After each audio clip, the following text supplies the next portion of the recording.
60 বছরের বিড়ির হিসাব কেমনে দিবেন? 60 বছর ধরে কথায় কথায় যে গালি দেন, কি হিসাব দিবেন? 60 বছর বয়সেও যে সুদ খান, কিস্তি নেন, এই হারামখোর বুড়া মিয়া, কেমনে আল্লাহর জবাব দিবেন? কেমনে আল্লাহর সামনে দাঁড়াইবেন? হ্যাঁ, একটা ছেলে বলো, এই মুসলমানের বাচ্চা, বাপ তুই 365 দিনে একদিনও ফজরের নামাজ পড়লি না, আরে মুসলমানের বাচ্চা তুই এত বড় জানোয়ার কেমনে হইলি? তুই কোন মার ঘরে জন্ম নিলি? এই হাইওয়ান, তুই মানুষের বাচ্চা কেমনে, মুসলমানের বাচ্চা হলি কেমনে তুই? বল বেটা, একটা ছেলে দাঁড়া বেটা। বেনামাজি নাফরমান, জীবন মানে নারী, জীবন মানে উলঙ্গ ছবি, জীবন মানে মোবাইলের অস্থির দৃশ্য, জিনার ব্যভিচার, এটাই জীবন। হয় ছবি দেখছো জিনার ছবি, নয়তো বাস্তবে জিনা করছো, এরই নাম জীবন। আমি এই মাত্র আমার সাথে গাড়িতে ছিল আমার এক প্রিয় ছাত্র মাওলানা ইয়াহিয়া, পরে আমি শুনাইতেছিলাম নবীজির জামানায় একজন ব্যক্তি জিনা করছে, মুসলমান, আয়েশা নবীজির কাছে বলছে, ইয়া রাসূলুল্লাহ ইন্নী কাদ জানাইতু, আমি জিনা করেছি, আমি এক নারীর সাথে ব্যভিচার করেছি, ফাকিম আলাইয়া, শরীয়তের যেই বিধান আমার উপরে সেটা কার্যকর করেন, আমার দুনিয়ার শাস্তি দিয়ে দেন, আমি তওবা করতে চাই যেন আমার আখিরাতে আমি মুক্তি পাই, আমি ভুল করে ফেলছি। খোদার কসম বাপ, নবীজি 3 বার বলছে, আমার কাছে এই কিতাব এখনো গাড়িতে আছে, ও আমার সাথে রাখো না, না আরো লোক আছে আমার লোক, এরকম আমার কিতাব এটা নিয়ে আসুক দরকার হলে, এখন দেখাই। আল্লাহ নবী সাল্লাল্লাহু আলাইহি সাল্লাম বলছেন যে 3 বার বলছে, এই ভাই নবী 3 বার বলছে ওই লোকেরে, আবিকা জুনুন, আবিকা জুনুন, আরে তুমি পাগল নাকি, তুমি কি কও, মুসলমান জিনা করে কেমন? 3 বার বলছে নবী। এই বাপ, একটা ছেলে শোনো বাপ, নবী 3 বার, মানে নবীজি অবাক হয়ে গেছে, আরে এতে কি কয়, আবিকা জুনুন, তুমি কি পাগল নাকি, তুমি এটা কি বলতেছো? এরপরে আল্লাহর নবী সাল্লাল্লাহু আলাইহি সাল্লাম বলছে সাহাবাদেরকে, সাহাবারা তার মহল্লায় যাও, খবর লাগাও সে কোনো প্রতিবন্ধী কিনা, মাথায় সমস্যা কিনা, সে এটা কি বলতেছে। সাহাবায়ে কেরাম এরপরে খোঁজ খবর নিয়ে আয়েশা বলছে, ইয়া রাসূলুল্লাহ, না সে প্রতিবন্ধী না, সে পাগলও না, সে সুস্থ স্বাভাবিক, এবং সে বাস্তবিক অর্থেই জিনা করছে। আল্লাহর নবী সাল্লাল্লাহু আলাইহি সাল্লাম সাথে সাথে বলছে, ফারজুমুহু, সে বিবাহিত, অতএব তাকে পাথর মেরে হত্যা করো। সাহাবারা পাথর মেরেই তাকে হত্যা করছে, প্রকাশ্য দিবালোকে পাথর মেরে হত্যা করছে। আজ যদি ইসলামী হুকুমত থাকতো, আজ যদি মুসলিম খলিফা থাকতো, তো কি হতো? বলো যুবক, বলো নওজোয়ান, দিন নাই রাত নাই, কে তোমার মা, কে তোমার বাবা, কে তোমার আল্লাহ, কে তোমার নবী, কিছুই জানো না। জীবন মানে মোবাইল, জীবন মানে নারী, ছবি, জিনা, ব্যভিচারের দৃশ্য। কোন নারী দেখো, সে তো কারো বোন, সে তো কারো মা, সে তো কারো স্ত্রী। হাদিসের মধ্যে প্রসিদ্ধ ঘটনা আছে, সব আলেমরা জানে এটা। এক যুবক নবীজির কাছে আয়েশা বলছিল, ইজান লি বিজিনা, ইয়া রাসূলুল্লাহ, আমাকে জিনার অনুমতি দেন, আমি ব্যভিচার করতে চাই।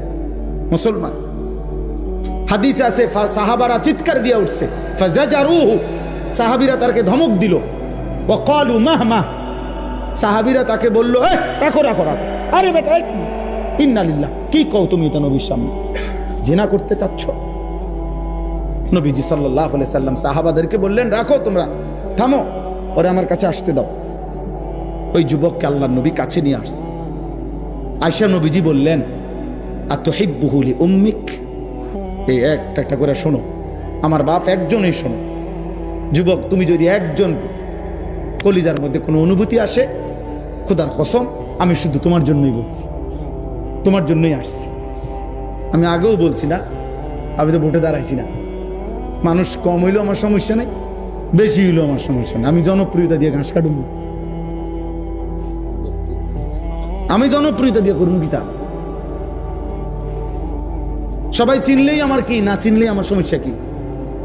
কত মানুষকে কতজন চেনে না, তো কি হইছে এতে? তো নবীজি তাকে বললেন, আতুহিব্বুহু লিউম্মিক, যুবক, এই জিনাটা তোমার মায়ের সাথে কেউ করুক, তুমি কি সেটা পছন্দ করো? যুবক সাথে সাথে বলে, লা ওয়াল্লাহি, আল্লাহর কসম নবী, আমি এটা চাই না। নবীজি বলেন, ওয়ালান নাসু ইউহিব্বুনাহু লিউম্মিহিম, তাহলে কোনো মানুষও তার মায়ের সাথে কেউ জিনা করুক সেটা চাইবে না। 2, আফাতুহিব্বুহু লিইবনাতিক, নবীজি এবার বললেন, তুমি কি পছন্দ করো তোমার মেয়ের সাথে কেউ এই জিনা করুক? ক্বালা লা ওয়াল্লাহি, যুবক আবারও বলল, আল্লাহর কসম নবী, আমি এটা মেনে নেব না, আমি এটা চাই না। নবীজি বলেন, ওয়ালান নাসু লা ইউহিব্বুনাহু লিবানাতিহিম, তাহলে কোনো মানুষও চায় না তার মেয়ের সাথে কেউ জিনা করুক। নবীজি 3 নম্বরে বললেন, আফাতুহিব্বুহু লিউখতিক, তোমার বোনের সাথে কেউ জিনা করুক, তুমি কি যুবক তা পছন্দ করো? ক্বালা লা ওয়াল্লাহি, যুবক আবারও বললেন, আল্লাহর কসম নবী, আমি এটা চাই না। নবীজি বলেন, ওয়ালান নাসু লা ইউহিব্বুনাহু লিআখাওয়াতিহিম, তাহলে কোনো মানুষও তার বোনের সাথে কেউ জিনা করুক এটা চায় না। নবীজি 4 নম্বরে বললেন, 5টা বলছে মোট, 4 নম্বরে বললেন, আফাতুহিব্বুহু লিআম্মাতিক, তোমার ফুফির সাথে কেউ জিনা করুক, তুমি কি এটা চাও? ক্বালা লা ওয়াল্লাহি, যুবক বললেন, না আল্লাহর কসম নবী, আমি এটা চাই না। নবীজি বললেন, ওয়ালান নাসু লা ইউহিব্বুনাহু লিআম্মাতিহিম, তাহলে কোনো মানুষও চায় না তার ফুফির সাথে কেউ জিনা করুক। 5 নম্বরে শেষটা নবী বলছে, আফাতুহিব্বুহু লিখালাতিক, তুমি কি পছন্দ করো তোমার খালার সাথে কেউ জিনা করুক? যুবক বলল, লা ওয়াল্লাহি, আল্লাহর কসম নবী, আমি এটা চাই না। নবীজি বলেন, ওয়ালান নাসু লা ইউহিব্বুনাহু লিখালাতিহিম, তাহলে কোনো মানুষও চায় না তার খালার সাথে কেউ জিনা করুক। তাহলে এবার তুমি যুবক বলো, তুমি যার সাথেই জিনা করতে চাচ্ছ সে তো কারো মা, কারো বোন, কারো মেয়ে, কারো স্ত্রী, কারো ফুফি, কারো খালা, সে কি মেনে নিবে? খোদার কসম যুবক সাথে সাথে বলছি, ইয়া রাসূলুল্লাহ, তাহলে আমি আল্লাহর কসম করে তওবা করছি, এমন গুনাহ আমি আর কোনো দিন করব না। আমার বুঝ হয়েছে ইয়া রাসূলুল্লাহ, আমার দিল খুলে গেছে। তো নবীজি হাদিসে আছে, ফাওয়াদা ইয়াদাহু, নবীজি তার বুকে হাত রাখছেন অথবা মাথায় হাত রাখছেন, হাত রাইখা নবী দোয়া করে দিছে তারে, ওই যুবককে, আল্লাহুম্মা গফির যামবাহু, আল্লাহ এই যুবকের গুনাহ মাফ করে দিন। ওয়া তাহহির কলবাহু, আয় মাওলা তার কলিজা আপনি পবিত্র করে দেন। ওয়া হাসসিন ফারজাহু, আল্লাহ আপনি এই যুবকের লজ্জাস্থানও পবিত্র করে দেন। এই জন্য আমি যুবক, আমার ওই মাওলানা ইয়াহিয়া ও এখন পরামর্শ দিতে, হুজুর আপনি এইটা বলবেন যে যুবক তুমি নিজেই দোয়া করো, নিজে নিজে দোয়া করো, আল্লাহ আপনি আমার গুনাহ মাফ করে দেন, আপনি আমার দিল পবিত্র করে দেন, আপনি আমার লজ্জাস্থান পবিত্র রাখেন, আমি যেন আমি কোনো হারাম না করি। আল্লাহুম্মা গফির যামবি ওয়া তাহহির কলবি ওয়া হাসসিন ফারজি। আজ যুবক তোমরা কি করছো, কি করতেছো বাপ? একটা সুন্দর জীবন, এই সকাল থেকে রাত 2টা 3টা পর্যন্ত জীবনটা নারীর জন্য শেষ করে দিলা। মোবাইলে ছবি দেখতে দেখতে, নারী দেখতে দেখতে, অশ্লীল উলঙ্গ দৃশ্য দেখতে দেখতে শেষ করে দিলা। এমন সুন্দর হায়াত, এই রাত আর ফিরবে না, এই দিন আর ফিরবে না প্রিয় বন্ধু, আর কোনো দিন না। 19 আগস্ট 2025 রোজ মঙ্গলবার, আর কোনো দিন হবে না। আগামী সপ্তাহে মঙ্গলবার আবার আসবে, কিন্তু সেদিন 19 তারিখ না, সেদিন 26 তারিখ নাকি? 19-এর সাথে কত? 26 তারিখ। আগামী বছর আবার 19 আগস্ট আসবে, কিন্তু সেটা তো 2025 না, 2000। তাহলে আর কোনোদিন হবে এটা? আর অতএব আমার কিশোর, আমার যৌবন, আমার এই হায়াত আর কোন দিন আসবে না, আমার না আপনাদের, না জওয়ানদের না বৃদ্ধদের। নবীজি এই জন্যই বলছে নি'মাতানে মাগবুনুন ফীহিমা কাসীরুম মিনান নাস আস-সিহহাতু ওয়াল ফারাগ। নবীজি বলেন দুইটি নিয়ামত এমন আছে বান্দার কাছে যখন থাকে তখন সে কদর করে না, বরং প্রতারিত হয়। আছে মনে করে, তার ভাবনা যে আর কোনোদিন শেষ হবে না। একটা হলো আস-সিহহাতু, সুস্থতা, আরেকটা হলো ওয়াল ফারাগ, অবসর। সুস্থতা থাকতে সে কদর করে না, অবসর থাকতে সে সময়ের কদর করে। সে মনে করে এই রঙেই জীবন, এই রং তামাশা ফুটতে। এজন্য বাবা আপনাদেরকেও বললাম, নওজোয়ান তোমাদেরকেও বললাম, অনেক নওজোয়ান তোমরা তোমাদের এই ছোট্ট জীবন, বিশেষ করে যৌবনের সুন্দর সময়টাকে তোমরা নারী, ছবি, মোবাইল, মোটর সাইকেল, বন্ধুদের আড্ডা, চুলের ফ্যাশন, এই রং তামাশার মধ্যেই ঘন্টার পর ঘন্টা নষ্ট করে দিচ্ছ। ওই যে আমি বললাম, আমার দেখাইলো মোবাইলে কুষ্টিয়ায় গত এই 3-4 দিন আগে, ওই দেখেন কি ভাই, এটা কিতা হাসে, কেন হাসে কইতে পারতো না, আসলো আর হ্যাঁ আসছে আর কি, একটা তামসা আর একটা তামসা চলতে আছে, একটা ছবি উড়ে রাখি। যদি কখনো কেউ জিগায় যে তোমার দেখা একটি তামসার ছবি দেখাও,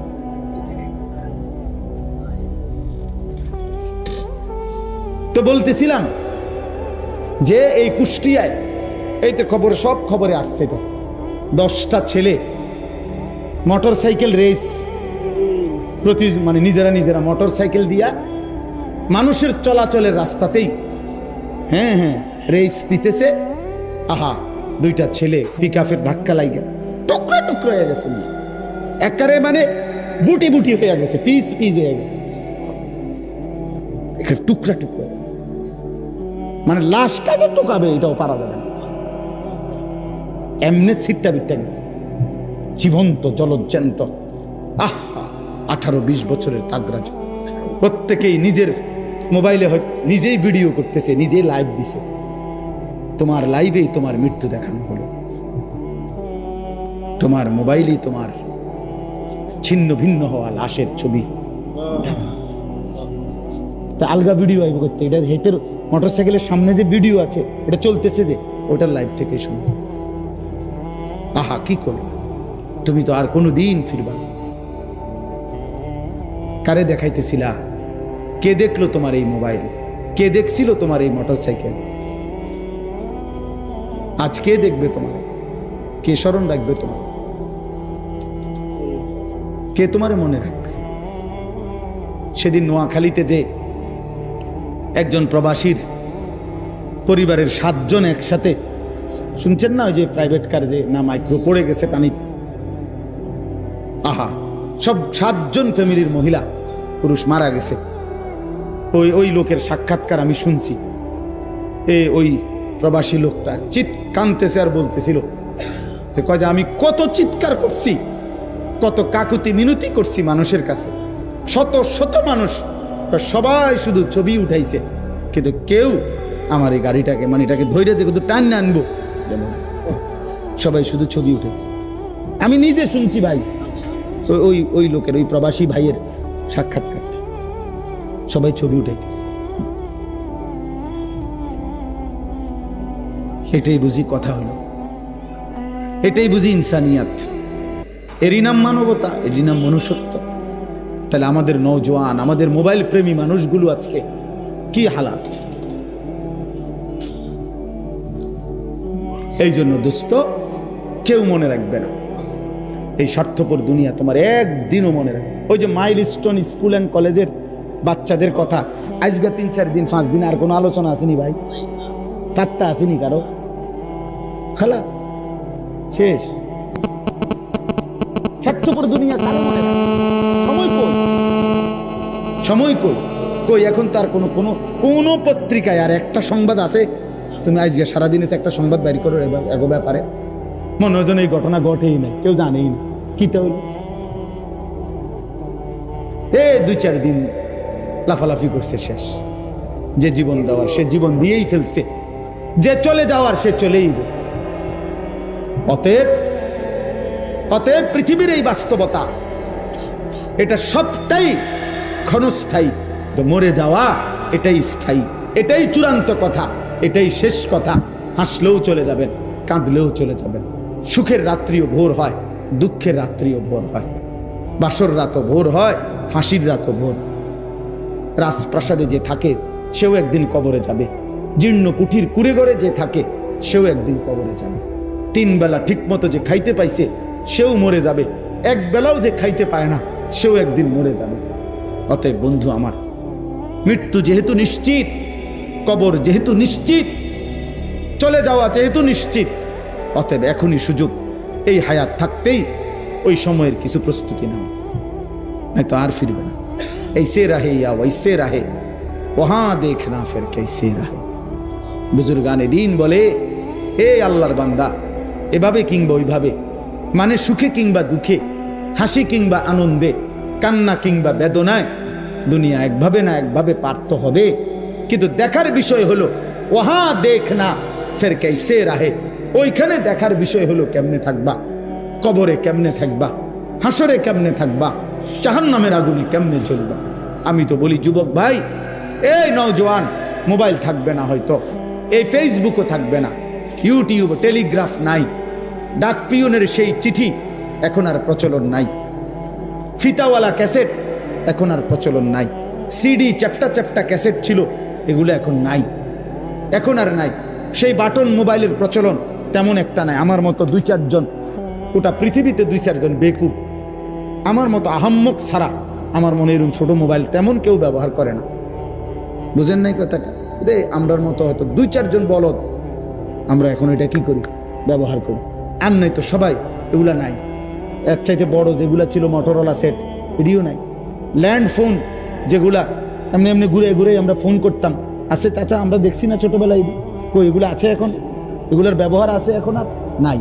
তাহলে আমার এই 44 বছর বয়সে কত কিছু দেখলাম। আমার মাত্র 44 বছর বয়স, এতেই এত কিছু নাই। তোমরা আগামী 44 বছর পার করতে করতে দেখবা কিছুই না, অনেক কিছু নাই। কিন্তু হয় ফেসবুক থাকবে না বন্ধু, ইউটিউবও থাকবে না, এই প্রযুক্তি হয়তো থাকবে না, নতুন প্রযুক্তি আইসা আগেরটাকে ভুলাইয়া দিবে, এটা হারায়া যাবে।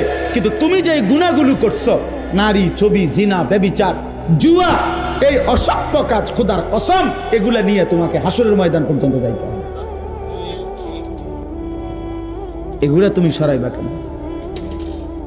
মোবাইলে না থাকবে না, কিন্তু তোমার গুনাহ, তোমার গুনাহ তুমি এটা সরাইবা কেন?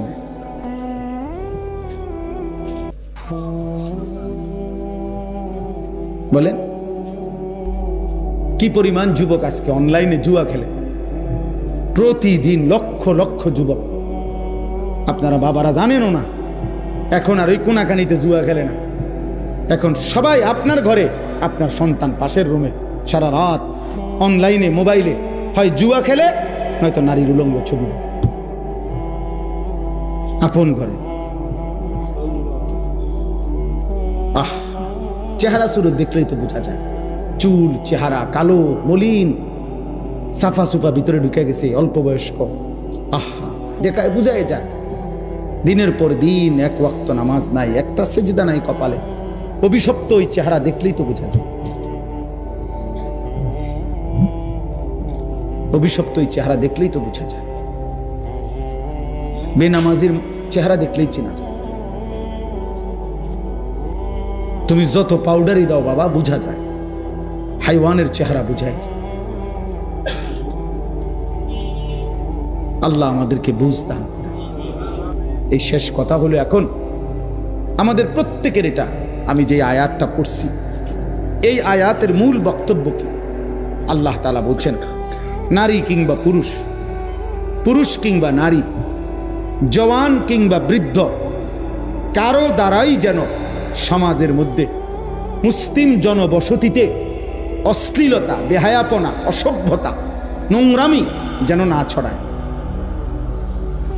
যে নারী বেপর্দা, যে মেয়ে বেহায়া, যে মেয়ে চরিত্রহীন, যে মেয়ে মহিলা পর পুরুষকে নিজের শরীর, যৌবন, দেহ প্রদর্শন করে, হারাম কোনো সম্পর্ক করে, হারাম কোনো প্রেমের নামে অশ্লীলতা, ব্যভিচার, জিনা, অসভ্যতার নোংরামি করে।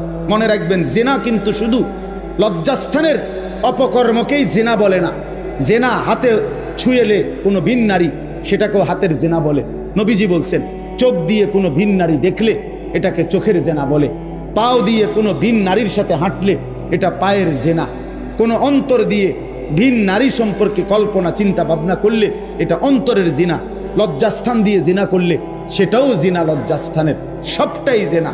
আল্লাহ তাআলা এই আয়াতের মধ্যে বলছে, যার দ্বারা জিনাকেই বলে অশ্লীলতা, অশ্লীলতাকেই বলে জিনা, ব্যভিচার। অর্থাৎ নারীকে কেন্দ্র করে যে গুনাহ, নাচ, গান, বাদ্য, বেপরদিগি, বেহায়াপনা, হারাম প্রেম ভালোবাসার নামে হারাম সম্পর্ক, এই যেই কোনো রকমের গুনাহ কোনো নারীর দ্বারা, নারীকে মাধ্যম করে হয়, এটাকে বলে আরবিতে ফাহিশা, অশ্লীলতা। ফাহশা অশ্লীলতা, ফাওয়াহিশ অশ্লীলতা। এটা কোরআনে আল্লাহ বারবার নিষেধ করছে, বারবার। ওয়ালা তাকরাবুজ জিনা ইন্নাহু কানা ফাহিশা। আল্লাহ বলছে জিনার কাছে যেও না, এটা ফাহিশা। ওয়ালা তাকরাবুল ফাওয়াহিশা মা যাহারা মিনহা ওয়া মা বাতান। আল্লাহ বলছে প্রকাশ্যে কিংবা গোপনে অশ্লীলতার কাছেও যেও না। আল্লাহ বলছে কুল ইন্নাল্লাহা লা ইয়া'মুরু বিল ফাহশা। নবী বলে দেন, আল্লাহ কোনো অশ্লীলতার আদেশ করে নাই, তোমরা করবা না। এভাবে বারবার আছে, বারবার বারবার বারবার। আল্লাহ বলছে ওয়ালা ইয়াজনুন, জিনা করবা না। ওমান ইয়াফআল যালিকা ইয়ালকা আসামা, যে জিনা ব্যভিচার করবে আমি নিশ্চিত আল্লাহ ওয়াদা দিছি তোমাকে শাস্তির মুখোমুখি হইতে হবে। কেমন শাস্তি? ইউদাআফ লাহুল আযাবু। আল্লাহ বলে প্রত্যেকটা শাস্তি দ্বিগুণ করে দেওয়া হবে। তোমার সমস্ত পাপের শাস্তি জিনার কারণে দ্বিগুণ করা হবে।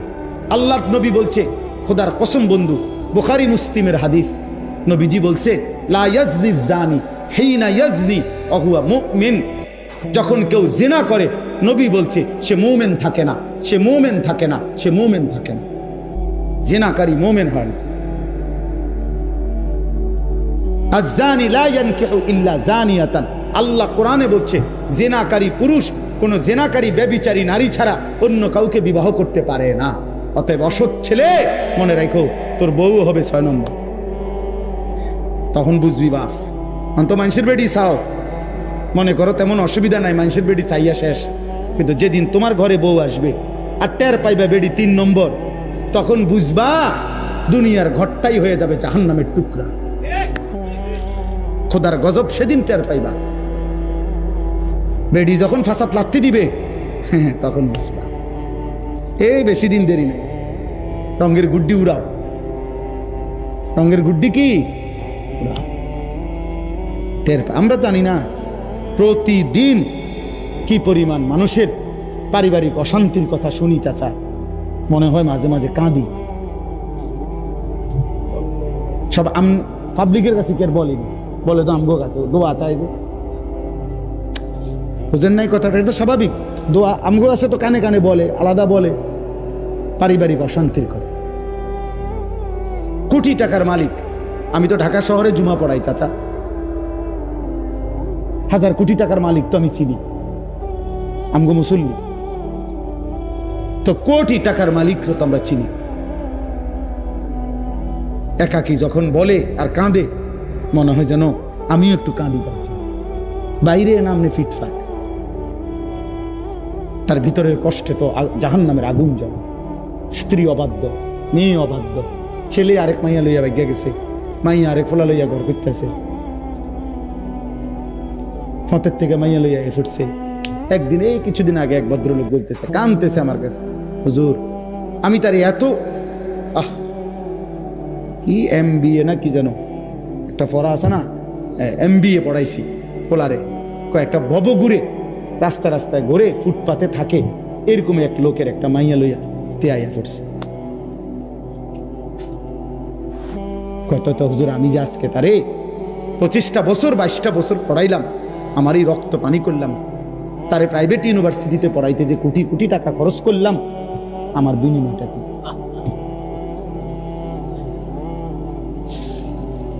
বলো বাবা।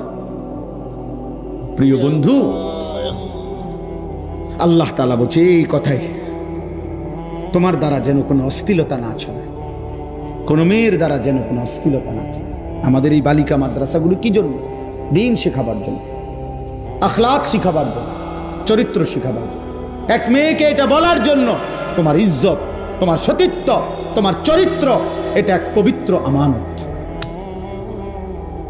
এটা শেখানোর চেষ্টা করা, এটা বুঝানোর চেষ্টা করা। তারে কোরআনের আলো দেওয়া হয়, তারে সুন্নার আলো দেওয়া হয়, বিনিময়ে সে বুঝে আমার ইজ্জতের দাম অনেক, আমার সতীত্বের দাম অনেক। রাস্তার বখাটে দুশ্চরিত্র খারাইয়া মুতে এরম অসভ্য জানোয়ারের জন্য আমার জীবন না।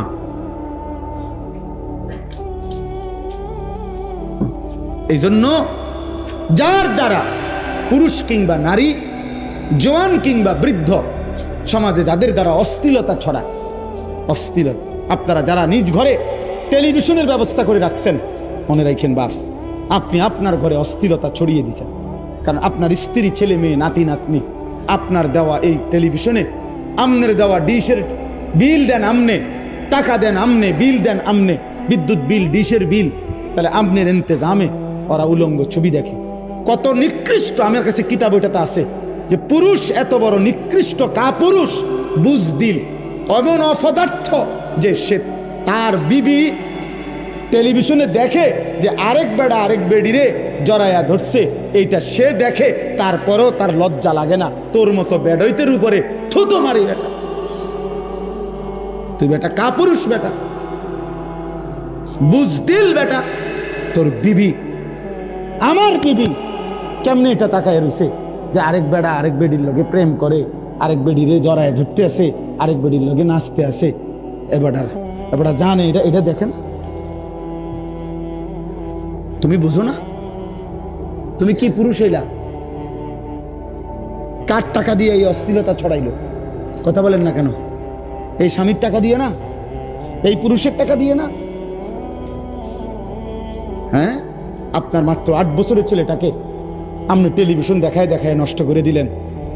আপনার 12 বছরের ছেলেটাকে, আপনার 16 বছরের মেয়েটাকে, মাত্র মেয়েটা প্রাপ্তবয়স্ক হচ্ছে, আপনি তারে কি দেখতে দিছেন? ও কি দেখে এগুলা? ও যেই নাটক দেখে, সিনেমা দেখে, উপযুক্ত বয়সী পুরুষ নারী একজন আরেকজনকে জড়িয়ে ধরে, সে কি শিখে? আখলাক শিখে? বলো ভাই, বলো আব্বা, তুমি বলো। এই যে মাশাআল্লাহ, এই বাচ্চা খুব মনোযোগ দিয়ে শুনতেছে, আল্লাহ হায়াত দারাজ করে। ও উপলব্ধি করছে বিষয়টা কি কইতেছে। আপনি বলেন, ইনসাফ কি বলেন? কাট আমি ব্যবস্থা করলাম না, এটা বিল আমি দেয় না, বাচ্চা দেয়। আল্লাহ তাআলা বলছে ইন্নাল্লাযীনা ইউহিব্বুনা, এই আয়াত শুনে নিশ্চয়ই যারা পছন্দ করে, আন তাশিআল ফাহিশাতু, ছড়িয়ে পড়ুক অশ্লীলতা, ফিল্লাযীনা আমানু, মুমিন মুসলমানদের সমাজে অশ্লীলতা ছড়িয়ে পড়ুক, ঘরে ঘরে, বাড়িতে বাড়িতে, মহল্লায় মহল্লায়, গলিতে গলিতে।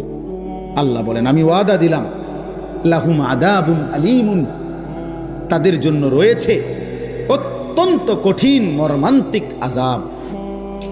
কোথায়? ফিদ দুনিয়া ওয়াল আখিরা, দুনিয়াতেও আখিরাতে। এই মুশকিল কিন্তু এনে ভাই, শুধু ফিটা যদি আখিরাতে ফিরতো তো নইলে আমনে হন কইতেন যে আচ্ছা যাক, পরে ফিরলে ফিরুক, আপাতত তো ফিরেন না। আল্লাহ বলছে ফিদ দুনিয়া ওয়াল আখিরা, আমি তাকে দুনিয়াতেও বেইজ্জতি করব, আখিরাতেও করব। ওয়াল্লাহু ইয়ালামু ওয়া আনতুম লা তা'লামুন, আল্লাহ বলেন কাকে আমি কেমনে শাস্তি দেব দুনিয়ায়, আখিরাতে আমি জানি, তোমরা জানো না। সবার শাস্তির ধরন একরকম হতে পারে। আপনি মরে গেছেন, আপনার নাতনি, আপনার আপন পুতের ঘরের নাতনি আরেক ফুলার লগে ভাগ্যে গেছে, তো আপনার মৃত অবস্থায় তো আপনি অভিশপ্ত যে তার নাতনি, এটাও কি আপনার জন্য বেইজ্জতি না? কথা বলেন না কেন? এটার জন্য আপনার বংশের অপমান না? তাইলে তাইলে বলে ধরে নিলাম কোনো না কোনো ভাবে আল্লাহ বলছে আমি তোরে বেইজ্জতি করব। হ্যাঁ, এই কথা, এটাই আয়াত, এই একটা আয়াতেই পড়ছে ইন্নাল্লাযীনা ইউহিব্বুনা আন তাশিআল ফাহিশা। আমার দ্বারা যেন কোনো অস্থিরতা না ছড়ায়, আমি কোনো গুনার পরিবেশ তৈরি করে যাব না, এটা আমার সিদ্ধান্ত থাকতে হবে। আমার ফুট কানতে কানতে মরে যায়, আর কানতে কানতে মরে না।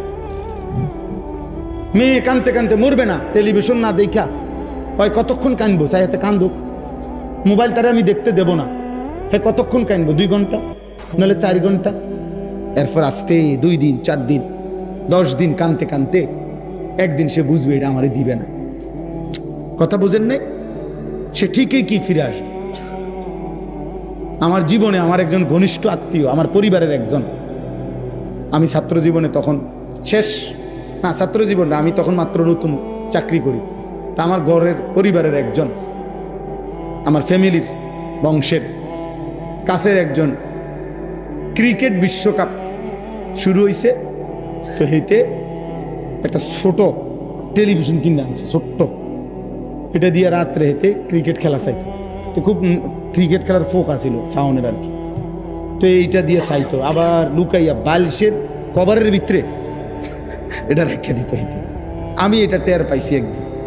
তো পরে রাইতে যখন আসতে বাইরে গেছে, আসতে আমি রানতে বাইরে কইরা ভাঙ্গা একটা গুঁড়া গুঁড়া বানাই দিয়েছিল, বানাইয়া মানে গুঁড়া গুঁড়া টুকরা টুকরা কইরা ভাঙ্গা একটা শপিং ব্যাগ পলিথিনের মতো এটার মধ্যে লইয়া হেবে হেইতে আইসে, আর তারে আমি কইলাম নাম ধরে যে 10 সাইড কিন্তু বাইরে হালাই দিয়া,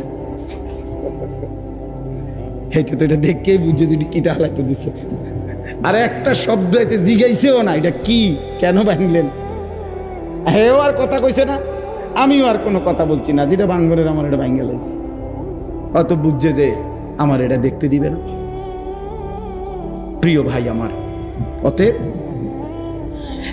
একটা জরুরি কথা মনে রাখবেন, ইমাম শাফিঈ রাহমাতুল্লাহ আলাইহি একজন ইমাম, 4 মাযহাবের একজন ইমাম। আমরা 4টা মাযহাবের কথা জানি না, হানাফি, শাফিঈ, মালিকি, হাম্বলি। এই শাফি মাযহাবের যিনি ইমাম, ইমাম শাফি, উনি বলছেন ইন্না জিনা দাইনুন। এটা সাংঘাতিক কথা, খুব ভয়ের কথা। উনি বলছে হে মুসলিম, হে যুবক শোনো, জিনা এবং ব্যভিচার এটা কিন্তু দাইন, মানে ঋণ। ঋণ ঋণ ঋণ বুঝেননি? কিতা ঋণ, কিতা কর্জ, কর্জ, হাওলাত, হাওলাত বুঝেন তো না? তিনি বলছে ইন্না জিনা দাইনুন, নিশ্চয়ই জিনা ব্যভিচার, নারীর সাথে অসভ্যতা, এটা একটি দাইন, এটা একটা ঋণ। তুমি যেন একটা ঋণ নিলা। এবার মনে রেখো, তিনি বলছে হে যুবক, হে মুসলিম, অবশ্যই তোমার পরিবারের কাউকে দিয়ে তোমাকে এই ঋণ শোধ দিতে হবে। বুঝছনি যুবক? যদি তুমি তওবা না করো আর আল্লাহ যদি মাফ না করে, তোমার ফ্যামিলির কেউ না কেউ এটা শোধ দিবে। হয় তোমার বিবি, নয় তোমার বোন, নয় তোমার কন্যা।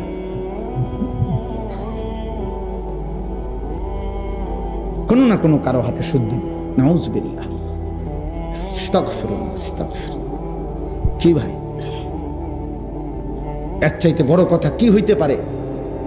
আর নবীজির এই হাদিস কি অর্থ, যে নবীজি বলছে জিনাকারী মুমিন থাকে না, ব্যভিচারী মুমিন থাকে না। আহা, যার ঈমান থাকে না তার কি হাল? তখন যদি মৃত্যু হয় তওবাবিহীন, কি হবে তার আখিরাত? কারণ কোন ব্যক্তি যত বড় নাফরমানি হোক, যদি ঈমান টিকে থাকে, 1000 কোটি বছর জাহান্নামে জ্বললেও একদিন মুক্তি পাওয়ার সুযোগ আছে।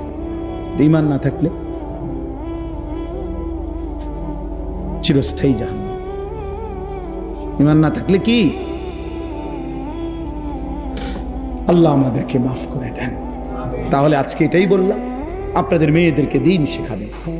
একটা মেয়ের চরিত্রহীন হওয়া, একটা মেয়ে বেপরদা হওয়া, একটা মেয়ে খারাপ হওয়া, এটা শুধু ওই মেয়ের গুনাহ না, বরং একটা সমাজ নষ্ট করে দাও। একটা পাড়া শেষ, একটা মহল্লা শেষ, শত শত যুবকের জীবন শেষ, শত শত যুবকের আখলাক শেষ। এজন্য একটি মেয়ের চরিত্র, একটি মেয়ের হায়া, শরম, লজ্জা, ইজ্জত, পবিত্রতা, অনেক কিছু, অনেক কিছু, অনেক কিছু। এই জন্য নবীজি সাল্লাল্লাহু আলাইহি সাল্লাম বলছেন, আল মারআতু আওরাতুন, নারী পর্দায় থাকার বিষয়, আড়ালে থাকার বস্তু।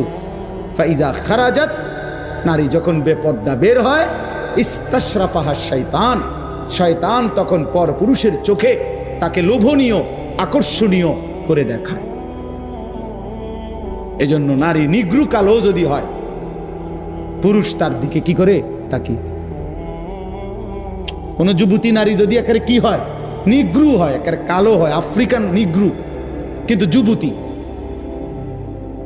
তাহলে পুরুষ ঠিকই তার দিকে কি করবে?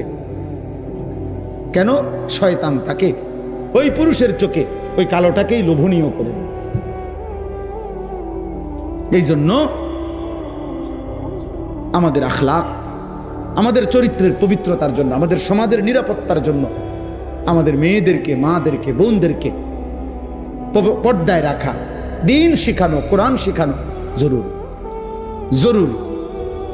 নাই তো দুনিয়াতেও আযাব হবে, অসংখ্য অগণিত রোগ ব্যাধি, মহামারী, এই অশ্লীলতা, জিনা, ব্যভিচারের কারণেও ছড়িয়ে পড়ে।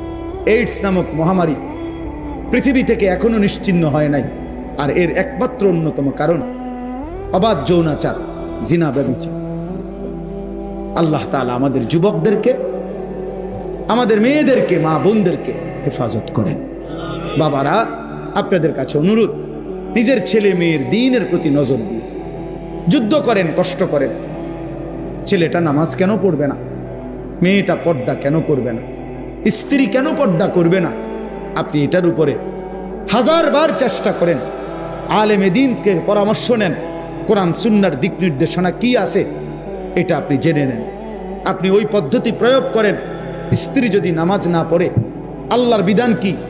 স্ত্রী যদি পর্দা না করে, আল্লাহর বিধান কি? ছেলে মেয়ে যদি সেজদা না করে, হারামের মধ্যে লিপ্ত থাকে, আল্লাহর বিধান কি? এটা জেনে আমল করার চেষ্টা করেন। এমন নয়তো আপনিও আটকাবেন, সন্তানাদিও আটকাবেন। আখিরাতের ময়দানে কমপক্ষে প্রত্যেক মানুষকে নিজের এবং নিজ পরিবারের সদস্যদের ব্যাপারে আল্লাহ পাক জিজ্ঞাসা করবেন, এটুকুর জবাব সবাই দিতে হবে। কমপক্ষে এর মাপ কারণে আমি আর আমার বিবি বাচ্চা একই হিসাব আমারই দিতে হবে। তোমার বিবি বেনামাজি হলো কেন, বেপর্দা হলো কেন, তোমার ছেলে মেয়ে নামাজ পড়লো না কেন, আপনি কদ্দুর বলছেন, কি বলছেন, কদ্দুর চেষ্টা করছেন, আল্লাহর কাছে তো হিসাব আছে, ঠিক না? কথা বলে না কেন? আল্লাহর হিসাবে যদি হয় যে না, আমার বান্দা তার শেষ নিঃশ্বাস পর্যন্ত চেষ্টা করছে, তো ঠিক আছে, আল্লাহ মাফ করে দিবে। আর যদি আল্লাহ তো জানে আপনি কদ্দুর চেষ্টা করছেন না করছেন, আপনি নামাজের ফিকির করছেন যেদ্দুর, বিদেশের ফিকির করছেন তাতে 100 গুণ বেশি। আরে তো বাদ দাও, লাগতো না, পড়লে ফরুক, না পড়লে নাই, চাই বিদেশ ফাটাই দাও। বিদেশের 12 লাখ টাকা ব্যবস্থা করতে দুয়ারে দুয়ারে ঘুরছেন, আপনি 3 লাখ টাকা সুদে লইছেন, 3 লাখ টাকা কিস্তিতে লইছেন, 6 লাখ টাকা জমি বেচা লইছেন, 12 লাখ টাকা মিলাইয়া বিদেশ ফাটাইছেন আব্বা। এরপর হুজুরের থেকে আইয়া কইছেন, হুজুর খাস করে দোয়া করিয়েন তার লাগিয়া, আল্লাহ আল্লাহ করিয়া বহুত কষ্ট করিয়া টাকা মিলাইছি, খাস করে দোয়া করতো। কি দোয়া? হুজুরে কি দোয়া করতো? যে আল্লাহ, উনি যে সুদে টাকা দিল সেটি বরকত দেন নাকি? তো কিটা দোয়া করতো? হুজুরে কি দোয়া করতো? যে আল্লাহ ওনার কিস্তিতে বরকত দেন। এই দোয়া করলে তো হুজুরের ঈমান থাকবে না, জানেন এটা? হারামের উপরে দোয়া করলে কি থাকে না? ঈমান থাকে। এরকম দোয়া যদি কোনো হুজুর জেনে বুঝে করে, তো হুজুরের ঈমান থাকবে না, তো মুসিবত না? আপনি এটা কি খামখেয়ালি মনে করছেন? হারামের উপরে দোয়া করা যায় না, হারামের উপরে আল্লাহর কাছে কি করা যায় না, এটা নিষেধ, হারাম এটা। এই জন্য বিদেশ পাঠাইতে আমি নিষেধ করি না। যার রিজিক বিদেশ, সে বিদেশেই যাবে। যার রিজিক এখানে, সেখানেই থাকবে। প্রতি লোকমা যার খাবার যেখানে, সে সেখানে পৌঁছবেই। কিন্তু আমার সিদ্ধান্ত থাকতে হবে, আমি হারাম করব না, আমি হারাম নেব না, আমি আল্লাহর নাফরমানি মানব না। আমি যুদ্ধ আমার সন্তানের সাথে আপনি বলে দেন, বুঝায়, বাপ তুই আল্লাহকে সেজদা করো না, বিবি তুমি নামাজ পড়ো না, পর্দা করো না। তুমি মনে রাখো, যদি আমি দুনিয়াতে ভয়ে আতঙ্কে যদি তোমার লগে নাও পারি, তো মনে রাখো আমার মনের কষ্ট থেকে যাবে। আমি তোমার লগে পারলাম না, ঠিক আছে, কিন্তু তুমি আমার এটা মনে রাখো, আমি তোমার প্রতি অসন্তুষ্ট। ছেলেরে বইল বাপ, যে বাপ তোর উপরে আমি অসন্তুষ্ট, তো যে সন্তানের উপরে তার মা বাবা অসন্তুষ্ট, ও জাহান্নামী। যে স্ত্রীর উপরে তার স্বামী অসন্তুষ্ট, ওই মহিলা জাহান্নামী। তো তুমি তারে বলো, তো নামাজ পড়বি না বেটি, পর্দা করবি না বিবি, তুই আমার হুমকি দাও, ঠিক আছে, তুই আমার জেল খাটাইবা, তুই আমার নারী নির্যাতন মামলা দিবা, ঠিক আছে যাও, কিছুই করতে পারলাম না তোমারে। তো এর মনে রাখো, আমার কলিজারা তো আটকে থাকতে না। কথা বলেন না কেন? কলিজারে কি জেল দিতে পারি? তো কলিজা দিয়া বলে গেলাম, আমি তোমার প্রতি অসন্তুষ্ট। এর দূরে সারবে। তো ওই মহিলা কেমনে জান্নাতে যাবে? স্বামীরে অসন্তুষ্ট রাখিয়া। ওই সন্তান কেমনে জান্নাতে যাইব বাপ মারে অসন্তুষ্ট রাখিয়া? বলেন চাচা। আল্লাহ আমাদেরকে হেফাজত করে। এই মাদ্রাসা আল্লাহ কবুল করে নেন। আপনারা অনেক কষ্ট করে বসছেন, আলহামদুলিল্লাহ, এতটুকু বলার সুযোগ হয়েছে। আল্লাহ তাআলা আপনাদেরকে উত্তম বিনিময় দান করেন। আমার কাছে একটা চমৎকার কিতাব আছে। এই কিতাবটা আমি একজন বড় বুজুর্গের লিখিত কিতাব, একজন মুসলমানের জীবনের একেবারে জন্ম থেকে মৃত্যু পর্যন্ত আমাদের নবী সাল্লাল্লাহু আলাইহি ওয়াসাল্লামের জীবনের যত সুন্নাত, যত তরিকা, যা দরকার, একেবারে খুঁটিনাটি বিন্দু বিসর্গ সব এই কিতাবের মধ্যে আছে। তালিমুস সুন্নাহ এই কিতাবটার নাম। একেবারে বিস্তারিত দলিল ব্যাখ্যা সহ নবীজি সাল্লাল্লাহু আলাইহি সাল্লামের জীবনে আমাদের যত প্রয়োজনীয় সব কিছুর সুন্নাহ, একেবারে পুরা ইসলামের যত সুন্নত দরকার সব এটার মধ্যে আছে। আলহামদুলিল্লাহ, আমি ইচ্ছা করিয়া এটা সিলেট থেকে একজন প্রিয় ভাইয়ের মাধ্যমে আমি আনাইছি, কিনা যে আই মাহফিলে বলমু, কিনে নিবে 350 টাকা। কোনো আল্লাহর বান্দার যদি দরকার হয়, মানে এমনি শুধু আমার ব্যবসার জন্য না, আমি এমনি যে আল্লাহর বান্দারা পাক শিখুক, জানুক।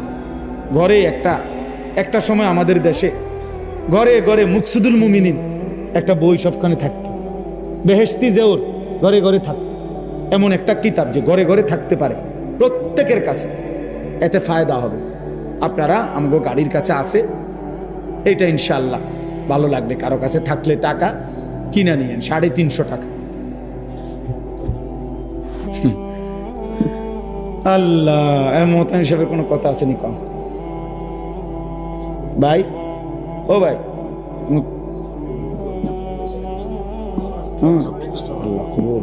আপনার নাম কি? ও আমরা দেখছি, আমি মনে হয়। আল্লাহ কবুল করে নেন। আল্লাহ আপনাদের সময়কে বেশি শক্ত কথা বলে ফেলছি নাকি তা ভাই? আমি তো এনে আসছি আগে না, আব্দুল মুমিন ভাইয়ের, মুমিনুল হক ভাইয়ের মাদ্রাসায় বয়ান করছি। 11 মাগরিবের পরে মনে বয়ান করছি নাকি, এসার পর মনের কষ্ট যে আমি গেছি গা। এক সময় আইসা চিন্তা রাইতে থাকি লাই নাকি তা। হ্যাঁ, আলহামদুলিল্লাহ, আল্লাহ তাআলা সবাইকে ভালো রাখেন। দিন মান প্রিয় যুবক ছেলেরা, নওজোয়ান বন্ধু, নষ্ট হইও না বাপ, কেউ মনে রাখবেন। শেষবারের মতো মনের আবেগে বল, তুমি তোমারে নষ্ট করো না বাপ। এই পৃথিবী তোমারে মনে রাখবে না, এই বন্ধুরা তোমারে মনে রাখবে না, কেউ না। তোমারে আল্লাহ মনে রাখবে, তোমারে তোমার মদিনার নবী মনে রাখবে। তোমার জন্য যদি কেউ কাঁদে, সে তোমার মদিনার রাসূল কাঁদে। কেউ যদি তোমার জন্য চোখের পানি ফেলে, সে তোমার মা। কেউ যদি তোমার জন্য চোখের পানি ফেলে, সে তোমার বাবা। ওই বন্ধুরা চোখের পানি ফেলবে না। আল্লাহ আমাদেরকে হেফাজত করেন। আলহামদুলিল্লাহি রাব্বিল আলামিন। আল্লাহুম্মা আনতাস সালাম ওয়া মিনকাস সালাম তাবারাকতা ইয়া যাল জালালি ওয়াল ইকরাম ইয়া রাব্বি লাকাল হামদু কামা ইয়ানবাগি লিজালালি ওয়াজহিকা ওয়া আযীমি সুলতানিক। সাল্লি আলা মুহাম্মাদিন কামা হুয়া আহলুক ওয়াফআল বিনা খায়রান কামা আনতা শানুক ইয়া আরহামার রাহিমিন। তিন জিনিস মানুষকে জাহান্নামী বানায়। কয় জিনিস? এক নাম্বার গাফলত, এই অবহেলা। পরিমারি যান না, আইতেছি যান না, যাইবেন না। ও মসজিদে যাইতেন না, যামু, মানা করছি নি, যাইতাম না। যাইবে না, তুমি সামনে যাইবা, আইতেছি না, এরকম শুরু করছো। এই মানে ভাল লাগে না আর কি ভাল লাগে না, ভাল লাগে না, ভাল লাগে। অনেক ছেলেপেলে আছে এরকম, আমাদের পড়তাম না, কি লেগে পড়তাম না, এই জন্য পড়তাম, কোনো কারণ নেই। এই গাফলত, খামখেয়ালি, অবহেলা পরে জাহান্নামী বানায় ফেলে। দুই নাম্বার হলো জাহালত, অজ্ঞতা, মূর্খতা। সে মূলত ওযু নামাজ জানেই না, সূরা কেরাত জানেই না, ফরজ ওয়াজিব সুন্নত জানেই না। তো এই মূর্খতা, না জানা, অজ্ঞতা, এটা তার জাহান্নামী বানায়। তিন নাম্বার হলো দালালাত, সঠিক পথ হারিয়ে ফেলা। মানে ফিকির আছে, আখিরাত বুঝে, কিন্তু সঠিক রাস্তাটা চেনে নেয়। হেদায়েতের সঠিক রাস্তা, সুন্নতের রাস্তা, কুফরির পথে চলে গেছে, শিরিকের পথে চলে গেছে, বিদআতের পথে চলে গেছে, রাস্তা হারায় ফেলছে। দালালাত, এই ভ্রষ্টতা, পথ হারা, এ কারণে জাহান্নামী। কয়টা হলো? তিনটা। গাফলত, জাহালত, দালালাত। কেউ গাফেল হওয়ার কারণে জাহান্নামী হবে, কেউ জাহেল হওয়ার কারণে জাহান্নামী হবে, কেউ পথভ্রষ্ট, পথ হারা হওয়ার কারণে জাহান্নামী। এই জন্য প্রিয় ভাই, আমি এই দেখেন, এখন এতটুকু দেখেন, সবাই কষ্ট করে এ চাটাই আনা হোক, কিছু একটা দিয়ে হলো, বসছে তো আলহামদুলিল্লাহ। আল্লাহ তাআলা এই সবগুলো ছেলে তোমাদেরকে আল্লাহ বরকত দান করেন। তোমরা এতটুকু তো যে কথাটাকে কদর করছো, আমি দমক দিয়া বললো, মহব্বত করে বসছো, আল্লাহ তাআলা এই বসায় বরকত দান করে। এইবার আর আমার একটা অনুরোধ আছে, আর একটা অনুরোধ, সেটা হলো প্রত্যেকেই এই যাদের হাতে ধরে মোবাইল ভিডিও বা রেকর্ড করতে, এটা বন্ধ করো।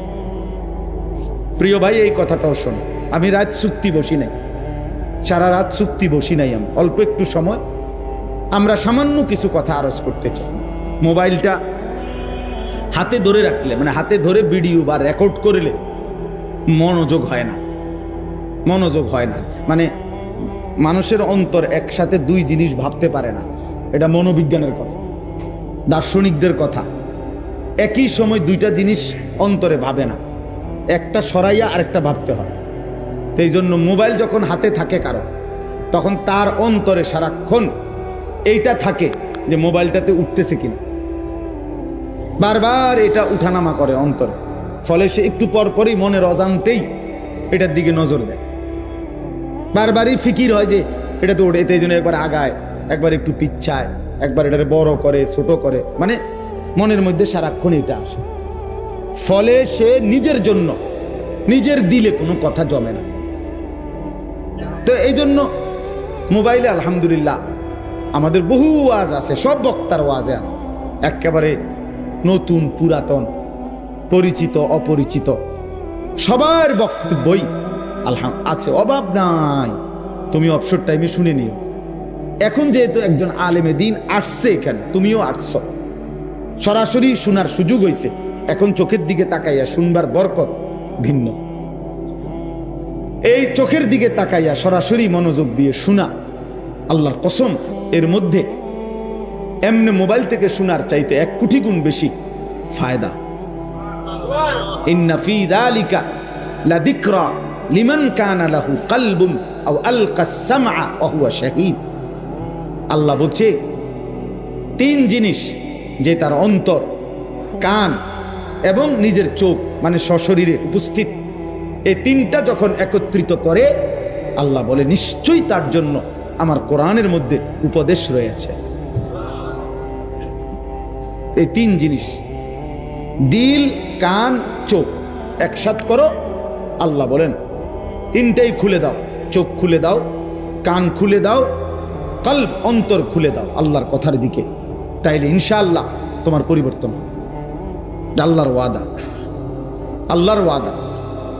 এই জন্য প্রিয় ভাই, আমরা সবাই ইনশাআল্লাহ এই অল্পটুকু সময় আল্লাহর কথা মনোযোগ দিয়ে শুনবো ইনশাআল্লাহ। মনোযোগ জরুর, মনোযোগ জরুর, ভীষণ জরুর। এত বিপুল পরিমাণ বলা হচ্ছে। 30 আমার বেশি আফসোস লাগে এটা। আমাদের বাংলাদেশের একজন বুজুর্গ আলেম দ্বীন এটা বলছিলেন একদিন, আমি শুনছিলাম। উনি বলছেন একদিন ইমাম সাহেব করে বলছিলেন আফসোস করে, বলছেন যে ইমাম সাহেব আজকে 10 বছর এক মসজিদ ইমামতি করেন, 5 বছর একটা মসজিদ ইমামতি করেন, তো হুজুর বলছিলেন যে আপনি 5 বছর 10 বছর পরেও যদি প্রথম কাতারের মুসল্লি নিয়মিত যারা, এদের যদি ওযু নামাজ সহি শুদ্ধ না হয়, সুন্নাত মোতাবেক না হয়, হুজুর বলছেন যে হে ইমাম সাহেব, হাসরের ময়দানে আল্লাহর কাছে জবাবদিহি করার জন্য আপনি রেডি থাকি, আপনি প্রস্তুত থাকেন, আপনাকেও আল্লাহর কাছে জবাবদিহি করতে। 10টা বছর আপনি এই মসজিদে ছিলেন, আপনার মসজিদের প্রথম কাতারের মুসল্লিদেরও সূরা কেরাত, দোয়া, কালাম, ওযু, নামাজ, রুকু, সেজদা সুন্নাত মোতাবেক হলো না। কি করলেন? কার পরিবর্তন করলেন? কি শিখাইলেন? বলেন বলেন। কোরআনুল কারীমের মধ্যে স্পষ্ট আছে, ফাখালাফা মিন বাদিহিম খালফুন আদাউস সালাহ। আল্লাহ বলছে নিকৃষ্ট মানুষ তারা যারা তাদের নামাজকে নষ্ট করে। কি করে? এই নামাজকে নষ্ট করে। এই কথার অর্থ হলো, সরাসরি তাফসীরের মধ্যে আছে, নামাজকে নষ্ট করা এই কথার মানে নামাজ না পড়া এটা নয়, যারা নামাজ পড়েই না এটা অর্থ না, ওরা ভিন্ন জিনিস। নামাজ পড়া সত্ত্বেও যারা নামাজকে নষ্ট করে এটা হলো এই কথা। তারা কারা? যাদের নামাজের মধ্যে 3টি অবস্থা। 1, যারা সময় মতো নামাজ পড়ে না, বরং সর্বদাই নামাজকে বিলম্বে পড়ে। 1টা বাজে আজান, ও 4টা বাজে গিয়ে আবার জোহরের নামাজ পড়ে। সূর্য উঠবার মুখোমুখি ফজরের নামাজ পড়ে। সূর্য ডুববার কাছাকাছি উনি গিয়ে আসরের নামাজ পড়ে। বেড়াত লাগাই একবারে নামাজ, এটারে লাস্ট মাথাত নিয়া। এ সর্বদা যে ব্যক্তি নামাজ বিলম্ব করে সে মূলত নামাজ পড়া সত্ত্বেও নামাজ নষ্ট করে, সে নিকৃষ্ট মানুষ। আল্লাহ কোরআনে বলছে খালফুন, মন্দ লোক, মন্দ লোক। 2 নাম্বার, নামাজের যে ফরজ, ওয়াজিব, সুন্নাত আছে এগুলো যে যথোপযুক্ত আদায় করে না সে নামাজ নষ্ট করে। রুকুর থেকে সোজা হয়ে দাঁড়ানো ওয়াজিব, উনি সোজা হইয়া দাঁড়ায় না। 2, সেজদার মাঝখানে স্থির হয়ে বসা ওয়াজিব, উনি স্থির হয়ে বসে না, একটু মাথা উঠাইয়া আরেকটা সেজদা দেয়। বোঝেন নাই কথাটা? রুকু ঠিক মতো দেওয়া ফরজ, রুকু করা ফরজ, উনি ঠিক মতো রুকু করেন। সেজদা করা ফরজ। সূরা মিলানো ফরজ, অথচ উনি অশুদ্ধ সূরা পড়ে। এটা তো সূরা মিলানো হয়েছে না, ভুল, এটা তো মিলানো হইল না। আপনি বোঝেন এটার মধ্যে 3 সুতা 5 লাগবো, আপনি এটা 4 সুতা লাগাই দিলে দইতো না। এটা আপনি তো লাগাইছেন, এটা লাগছিনি। কথা বোঝেন না কেন? আপনি 2 সুতা 5 লাগাইলে এটা হয়েছিনি, তো এটা তো লাগানো হলো না। তো সূরা মিলানো ফরজ, আপনি অশুদ্ধ যে পড়লেন এটা তো সূরা মিলছে না, এটা তো সূরা মিলানো হয়েছে না, তো আপনি ফরজ আদায় হয়েছে না। কথা বলে না তো আপনি কি নামাজ পড়লেন? কি নামাজ পড়লেন? আপনি মানুষের দেখাইলে কি লাভ? মানুষে না দেখছে আপনি নামাজ পড়ে, আমরাও তো দেখছি আপনার। আচ্ছা আমি না ধরে নিলাম আপনি নামাজি, কিন্তু আসমানওয়ালা সওয়াব দিতে হইলে সওয়াব আপনার আব্বানি দিবে না ইমাম সাহেব দেয়? কথা বলেন না কেন? সওয়াব কি ইমাম সাহেব দেয়? কে দেয়? তো তিনি খোদার কসম তিনি বলছে শুদ্ধ না হইলে আমি নেব না। আমরা কিতাবে পড়ছি যে কেউ যদি তার উত্তম মেহমানকে একটা মরা মুরগি হাদিয়া দেয় সে কি নেবে? তো আপনি এই মরা নামাজিটা দিলেন কেন আল্লাহরে? সূরাও অশুদ্ধ, আত্তাহিয়াতু অশুদ্ধ, দোয়া কালাম সবই অশুদ্ধ, তো আপনি কিতা নামাজ পড়লেন? এটা যদি লাল কালি দিয়া কাটে, নম্বর কাটে, কি পাইবেন আপনি? কি পাবেন? তো তাহলে নামাজের ফরজ ওয়াজিব সুন্নাত যে ঠিক মতো আদায় করে না, খোদার কসম সে নামাজ পড়া সত্ত্বেও নামাজ নষ্ট করে। তাফসীর এটা। 3 নাম্বার, জামাতে যে নামাজ পড়ে না সে নামাজকে নষ্ট করে।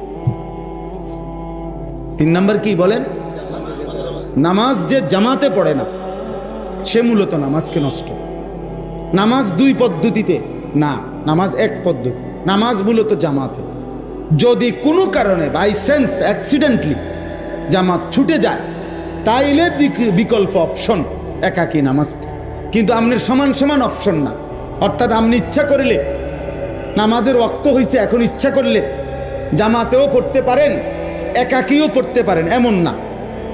কথা বোঝেন? আপনি ইচ্ছা করলে এটাও নিতে পারেন, এটাও নিতে পারেন, দোনোটাই। 2টা মোবাইল সেম, কালার শুধু ভিন্ন, এটাও 8000, এটাও 8000, আপনি 2টার যে কোনো একটা নেন, এরকম না। আপনি ইচ্ছা করলে জামাতেও পড়তে পারেন, ইচ্ছা করলে একাকীও পড়তে পারেন। নামাজের বিধান এরকম? কথা বলেন না। না, নামাজের বিধান মূলত জামাতে। হ্যাঁ, আমি জামাত কোনোভাবে কোনো কারণে ছুটে গেছে আমার, এখন আমার উপায় কি? এখন উপায় হলো একাকী পড়ে নিব। তাহলে যে ব্যক্তি এই 3টা, 1 নাম্বার নিয়মিত নামাজ দেরিতে পড়ে, বিলম্বে পড়ে, সে নামাজ নষ্ট করে। নামাজের ফরজ ওয়াজিব যে ঠিকমতো আদায় করে না সে নামাজ নষ্ট করে। নামাজ জামাতে যে পড়ে না সে নামাজ নষ্ট করে।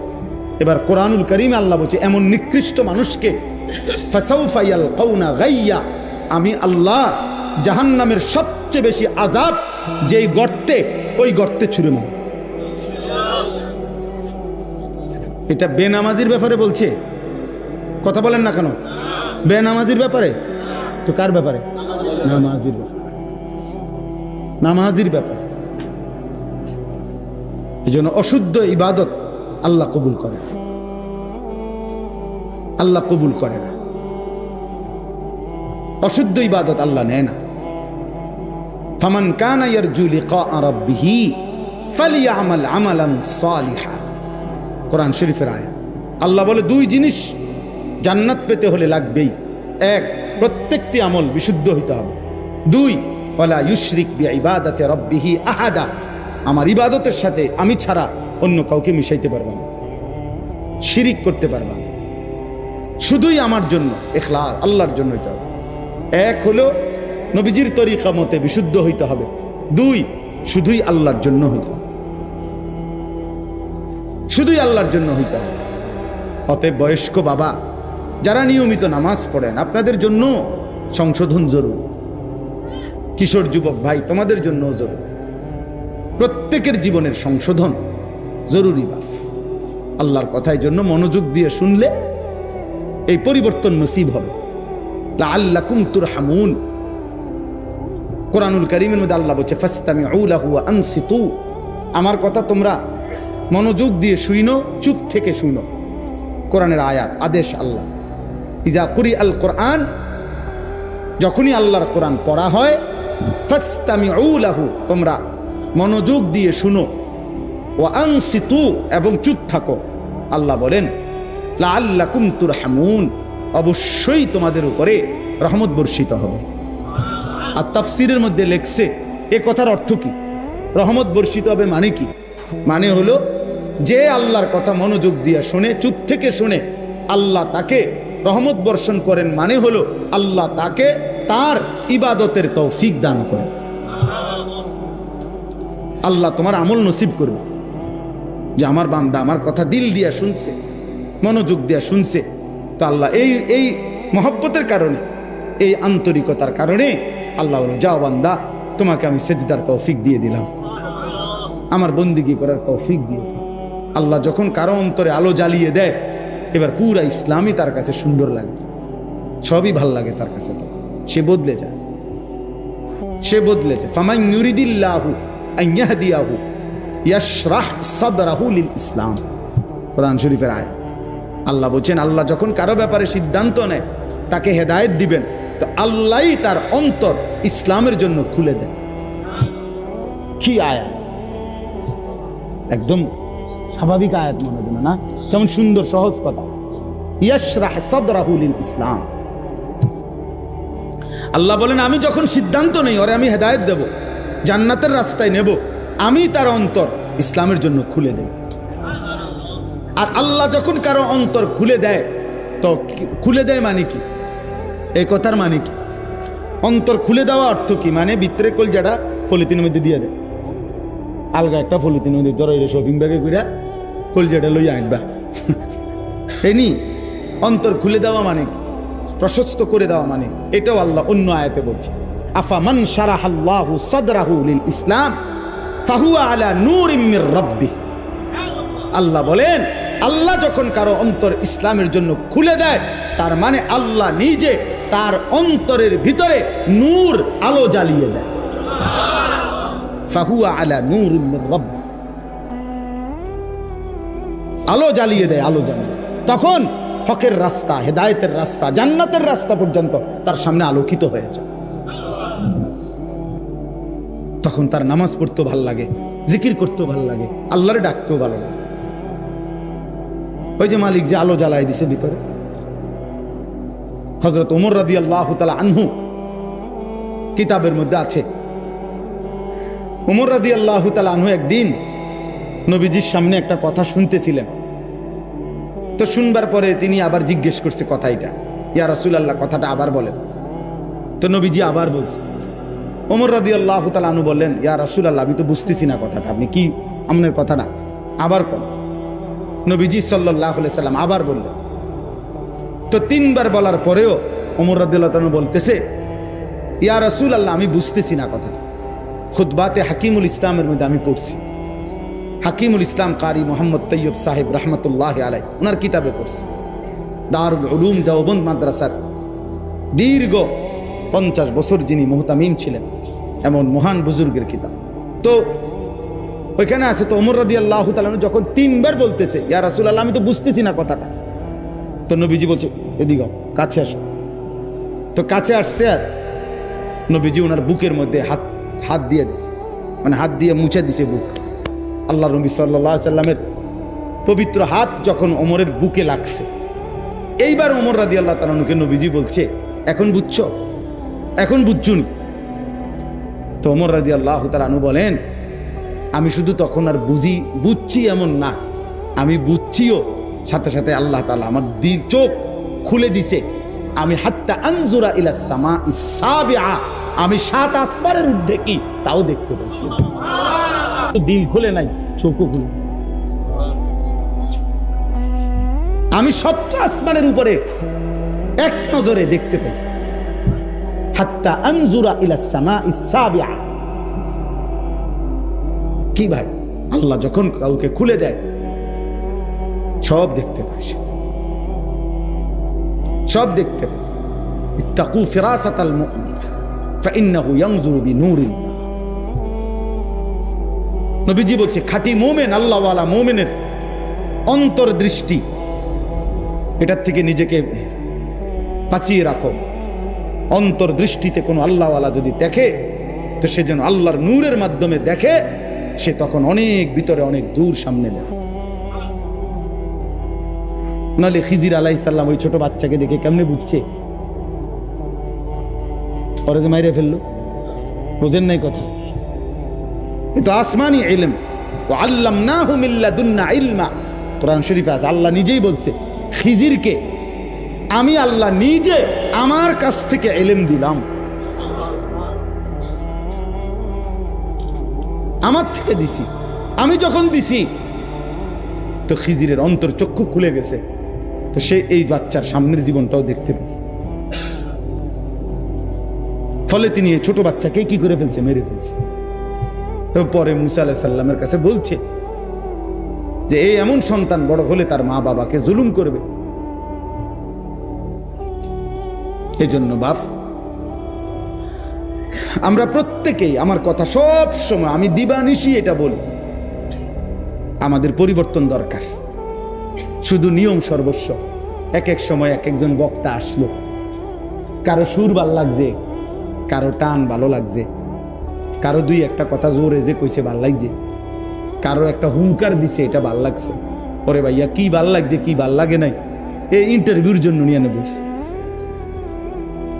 এর মাকসাদ বুঝি এই ভাইয়া, তুমি তোমার মতোই চলবা জীবন, আমি আমার মতোই চলবা জীবন। তাইলে এই সম্পর্কের কি, এই ভালোবাসার কি, এই আসা যাওয়ার অর্থ কি? ওলামায়ে কেরামের এই বয়ানের অর্থ কি চাচা বাবা? আপনি কোনোদিনও সূরা, কেরাত, দোয়া, কালাম ঠিক করবেন না, তা আপনি আলেমে দ্বীনের সাথে কি সম্পর্ক আপনার? আপনি 60 বছর বয়স, আজও আপনি বিড়ি খাইবেন, আপনি ইসলামকে কি ভালোবাসেন? 60 বছর বয়স, আপনি এখনো চা দোকানে বসে বিড়ি সিগারেট খান, নর্তকীর নাচ, টেলিভিশন, নাটক, সিনেমা দেখেন। আহা মুরব্বী চাচা, আপনি কিসের, কোন আল্লাহকে ভালোবাসেন? কোন নবীকে ভালোবাসেন? আপনি রাসূলকে ভালোবাসেন? মিথ্যা কথা বলেন না, আমগুলো বুঝান। এটি আমরা বুঝি না, আমরা সিরা খাই, আমরা সিরা খাই, আমরা ভাত খাই না। বিড়ি খুর আবার নবীরে ভালোবাসে মানে? রাসূলুল্লাহ সাল্লাল্লাহু আলাইহি সাল্লাম কিংবা তার সাহাবায়ে কেরাম কিংবা 1450 বছরের ধরে আল্লাহর এই জমিনের আল্লাহর কোন নেক বান্দা বিড়ি খাইতে? কথা বলেন না কেন? তো তাহলে আপনি বিড়ি খাইয়া আপনি নবীরে ভালোবাসেন, সাহাবাদেরকে ভালোবাসেন, আউলিয়াদেরকে ভালোবাসেন? মিথ্যুক এটা, আপনি মিথ্যাবাদী মিয়া, মিথ্যুক।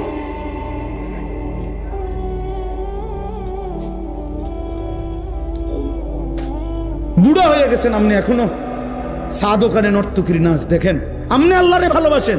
মিথ্যাবাদী। আপনি নবীকে ভালোবাসেন? কারে বুঝান মিয়া? এটা দুনিয়া তো আমার আর আমনের না, আখেরাত। আপনি আমারে বুঝাইলে কি?